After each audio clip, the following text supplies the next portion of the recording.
Hello friends, welcome to our channel. இன்றைக்கி வீடியோவில் என்ன பார்க்க போகிறோம் அப்படின்னு பார்த்தீங்கன்னா, மணி சேவிங் டிப்ஸ் தான் பார்க்க போகிறோம். இந்த வீடியோவில் ஒரு 5 சிம்பிளான டிப்ஸ் உங்களோட ஷேர் பண்ணியிருக்கேன். இந்த டிப்ஸை ஃபாலோ பண்ணிங்கன்னா கண்டிப்பாக எல்லாருமே சேமிக்க முடியும். அதனால் வீடியோவை ஸ்கிப் பண்ணாமல் முழுமையாக பாருங்கள். இந்த டிப்ஸ் பார்த்தீங்க அப்படின்னா ரூபா கூட சேமிக்க முடியல அப்படிங்கிறவங்க கூட கண்டிப்பாக சேமிச்சிட முடியும் அப்படிங்கிற நம்பிக்கை எனக்கு இருக்குது. தொடர்ந்து வீடியோவை பாருங்கள். யாரெல்லாம் இது மாதிரி சேமிக்க ஆரம்பிக்கிங்க அப்படிங்கிறதையும் நம்மக்கிட்ட ஷேர் பண்ணுங்கள். இது வரைக்கும் நம்ம சேனலை சப்ஸ்கிரைப் பண்ணாமல் பார்த்துட்டு இருந்தீங்கன்னா தயவுசெய்து சப்ஸ்கிரைப் பண்ணிவிட்டு பாருங்கள். வாங்க வீடியோக்குள்ளே போவோம். இன்றைக்கி பார்த்தீங்க அப்படின்னா நான் ஃபஸ்ட்டு உங்களோட ஷேர் பண்ணுற டிப்பு பார்த்திங்கன்னா, சில்லறை காசுகள் நம்மளுக்கு கிடைக்கும் இல்லைங்களா, அந்த சில்லறை காசுகளை இந்த மாதிரி நம்ம பிரித்து சேமிக்க ஆரம்பிக்கலாம். அதாவது நான் என்ன பண்ணியிருக்கேன் அப்படின்னா, இப்போ பெரிய பாக்ஸில் ₹1 காயின் போட்டு சேமிக்க ஆரம்பிச்சிருக்கேன். ஏன்னா ₹1 கொஞ்சம் அதிகமாக நம்மளுக்கு கிடைக்கிது. அடுத்த பாக்ஸ் பார்த்திங்க அப்படின்னா நம்மளுக்கு கிடைக்கக்கூடிய ₹2 காயின் போட்டு வைக்கிறதுக்கு ஒரு பாக்ஸு. அந்த பாக்ஸில் பார்த்திங்க அப்படின்னா ₹2 சேவ் பண்ணியிருக்கிறேன். அது கொஞ்சம் குறைவாக தான் என்னால் சேவ் பண்ண முடிஞ்சிச்சு. அதே மாதிரி உங்கள் கையில் எப்போல்லாம் ₹2 காயின் கிடைக்குதோ அப்போல்லாம் ஒரு பாக்ஸில் போட்டு வைக்கலாம். அதை நீங்கள் மென்ஷன் பண்ணி கூட வச்சுக்கலாம். நான் மென்ஷன் பண்ணி வைக்கல. எனக்கு எதில் ₹2 இருக்குது, எதில் ₹1 அப்படின்னு தெரியும். அதே மாதிரி இன்னொரு பாக்ஸில் பார்த்திங்கன்னா ₹5 காயின் சேவ் பண்ணி ஆரம்பிச்சிருக்கேன். இந்த மாதிரி நம்ம பிரிச்சியும் கூட, ஏன்னா ₹5 காயினுமே கொஞ்சம் கம்மியாக தான் கிடைக்கிது. அதனால் அது ரெண்டுக்கும் சின்ன பாக்ஸும் ₹1 காயினுக்கு பெரிய பாக்ஸும் போட்டு சேமிக்க ஆரம்பிச்சிருக்கிறேன். இது ஒரு விதமான சேமிப்பு. இதையுமே நீங்கள் இந்த மாதிரி சில்லறை காசு கிடைக்கும்போது பிரித்து சேமிக்க பழகுங்க. கண்டிப்பாக உங்களாலையும் சேமிக்க முடியும். அடுத்த டிப்பு பார்த்தீங்க அப்படின்னா, நம்ம இந்த மாதிரி நான் உங்களுக்கு பிரித்து காமிச்சிருக்கேன். என்னென்னா ₹2 காயினு, ₹1 காயினு, அப்புறம் ₹5. அதுக்கப்புறம் பார்த்தீங்க அப்படின்னா நோட்டுகள் கொஞ்சம் வச்சுருக்கேன். ₹10, அதுக்கப்புறம் பார்த்திங்கன்னா ₹20, ₹50 வச்சுருக்கிறேன். அப்புறம் ₹100, ₹200, அதாவது எங்கிட்ட இருக்கிற அவைலபிளாக இருக்கிற நோட்டுகள் காயின்ஸ்லாம் வச்சுருக்கேன். இப்போ நம்ம என்ன மணி சேவிங் சேலஞ்சாக எடுத்துக்கலாம் அப்படின்னு பார்த்தீங்கன்னா, நான் ஒரு ₹5 காயின் எல்லாம் சேர்க்கணுன்னு இருக்கேன் இந்த ஒரு 3 மாதத்துக்கு, அல்லது நான் ₹100 சேமிக்க போகிறேன் அப்படின்னு சொல்லிட்டு ஏதாவது ஒன்றோ அல்லது 2ஓ நீங்கள் செலக்ட் பண்ணி எடுத்துக்கிட்டு அதை தொடர்ந்து சேமிக்க ஆரம்பிக்கலாம் அப்படிங்கிறது தான் 2வது டிப்பு. இப்போ ₹20 சேமிக்க ஆரம்பிக்கிறீங்கன்னா, எப்போல்லாம் உங்கள் கையில் ₹20 கிடைக்குதோ அப்போல்லாம் சேமிக்கிறது. அல்லது ₹50 சேமிக்கணும்னு நினைக்கிறீங்கன்னா, ₹50 எப்போல்லாம் உங்கள் கையில் கிடைக்குதோ அப்போல்லாம் அந்த ₹50 நோட்டை எடுக்கிறது. இந்த மாதிரி ஏதாவது 2 விஷயங்களை மட்டும் எடுத்துக்கிட்டு அதை கண்டிப்பாக நம்ம சேமித்தே ஆகணும் அப்படின்னு சேவிங் சேலஞ்சாக எடுத்து பண்ணி பாருங்கள். இந்த மணி சேவிங் சேலஞ்சும் சக்ஸஸ் ஆகும். நீங்களும் சேமிக்க முடியும். இதை பார்த்துட்டு நீங்கள் என்ன மாதிரியான மணி சேவிங் சேலஞ்ச் எடுத்து செய்ய போகிறீங்க அப்படின்னு கண்டிப்பாக கமெண்ட்டில் சொல்லுங்கள்.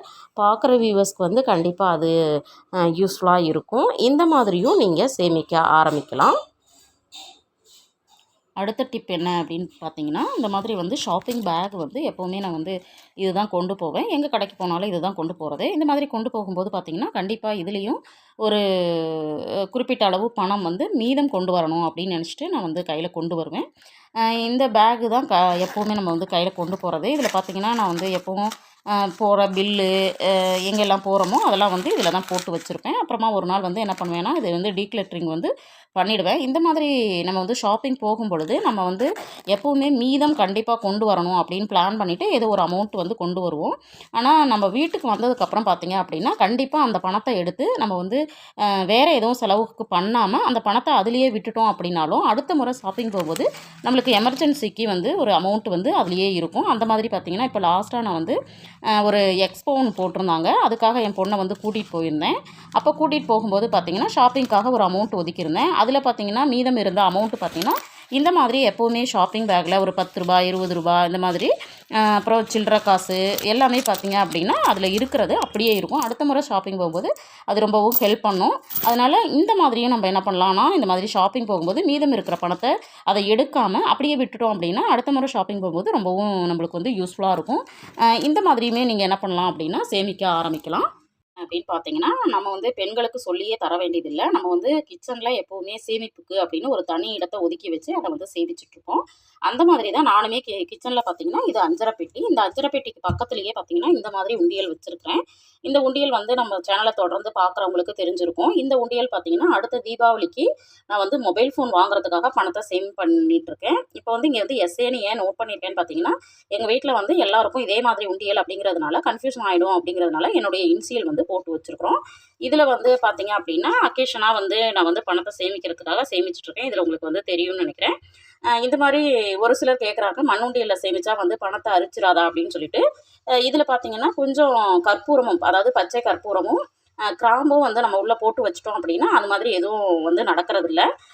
அதனால இதில வந்து என்னுடைய சேமிப்பு தொடர்ந்து செஞ்சுட்ருக்கிறோம். அடுத்தது பார்த்தீங்கன்னா, இது எல்லாருக்கும் தெரிஞ்சிருக்கும். இது வந்து மணி சேவிங் சேலஞ்சுக்கான ஒரு பாக்ஸு உண்டியல். இது வந்து நான் வந்து ஒவ்வொரு மந்த்தும் இதில தான் மணி சேவிங் சேலஞ்ச் வந்து பண்ணிட்டுருக்கிறேன். இந்த மாசமும், அதாவது ஜனவரி மாசத்துக்கான மணி சேவிங் சேலஞ்ச் வந்து பண்ணி முடிச்சுட்டேன். அதையுமே நான் அடுத்தடுத்த வீடியோல உங்களோட ஷேர் பண்ணியிருக்கிறேன். அதெல்லாம் பார்க்கணும்னு நெனச்சீங்கன்னா, கண்டிப்பா நம்ம சேனல சப்ஸ்கிரைப் பண்ணி வச்சுட்டு பாருங்க. இந்த மாசம், அதாவது பிப்ரவரி மாசத்துக்கும் பார்த்தீங்க அப்படின்னா, நான் ஆரம்பிச்சுட்டேன். அடுத்தது பார்த்தீங்கன்னா, இங்க ஒரு பாக்ஸ் வச்சு சேமிச்சுட்ருக்கிறேன். கண்டிப்பா நீங்களுமே வீட்ல ஏதாவது ஒரு பாக்ஸ் இருக்கு அப்படின்னா, கண்டிப்பா அதில சேமிக்க ஆரம்பிங்க. இது பார்த்தீங்க அப்படின்னா, ஒரு வாட்ச் வாங்குனப்போ நம்ம கையில குடுத்தது. இதில பார்த்தீங்க அப்படின்னா, எப்பவுமே பணம் இருக்கிற மாரி நான் பார்த்துப்பேன். இது எதுக்கு அப்படின்னு பார்த்தீங்கன்னா, இப்போ வந்து நம்ம வந்து டெய்லி செலவுகள் அப்படின்னு சொல்லிட்டு ஒண்ணு வச்சிருப்போம் இல்லைங்களா? அதுக்காக வந்து நம்ம வந்து கீழ ஏதாவது கீரைகள் வருது, இல்லைன்னா வேற ஏதாவது கிழங்கு விக்கிது, ஏதோ ஒரு விஷயத்த வந்து நம்ம வந்து கீழ போய் வாங்க போறோம் அப்படின்னா, நம்ம வந்து அங்கங்க தேடாம நம்ம வந்து இந்த மாதிரி சில்லற காச ஒரு பாக்ஸ்ல போட்டு வச்சோம் அப்படின்னா, அது சேமிப்பாவும் இருக்கும். நம்மளுக்கு வந்து அப்பப்போ செலவுக்கும் தேவைப்படும் அப்படிங்கிறதுனால, இது ஷாப்பிங் போயிட்டு வரும்பொழுது என்ன மீதம் இருக்கோ அத கொண்டு வந்து இதில வச்சுருவோம். அடுத்த ஷாப்பிங் போகும்பொழுது இதில வந்து சேமிக்கிறோம். இந்த மாதிரி கூட நீங்களுமே என்ன பண்ணலாம் அப்படின்னா சேமிக்கலாம். அப்படின்னு பார்த்தீங்கன்னா, எங்களுடைய குழந்தைகளுக்கு நாங்க பார்த்தீங்க அப்படின்னா, இந்த மாதிரி உண்டியல் வாங்கி வச்சிருக்கிறோம். இந்த உண்டியலுமே பார்த்தீங்க அப்படின்னா, பூஜை அறையில தான் நாங்க வச்சிருக்கிறோம். ஏன்னா, ஒவ்வொரு விசேஷத்துக்கும் நாங்க வந்து குழந்தைங்க கையில உண்டியல்ல போடுறதுக்காக பணத்த குடுத்து, அதில வந்து போட வச்சுட்ருக்கிறோம். அது சாமி முன்னாடி இருக்கிறதுனால, அவங்களுக்கும் வந்து அ கொஞ்சம் கடவுள் நம்பிக்கை வந்து இருக்கணும் அப்படிங்கிறதுக்காக இந்த இடத்துல நாங்க வச்சிருக்கோம்.